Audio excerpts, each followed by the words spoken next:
Alden, with your update. Yung congrats kay Alden. New business venture na nagkaroon pa nga ng deal, ng partnership with Mr. Priest Tube Ice. Sabi dito, Dan, deal my new partner. Welcome to Priest family, you know.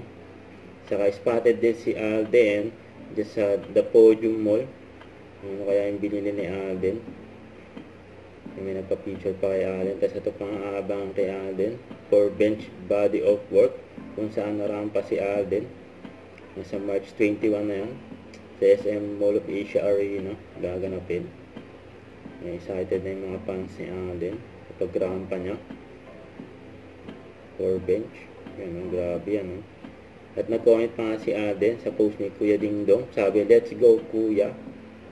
And for light camera run, takbo para sa pelikulang Pilipino.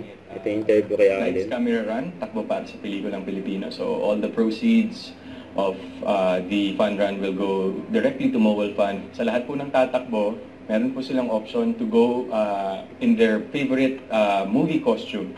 May it be local or international.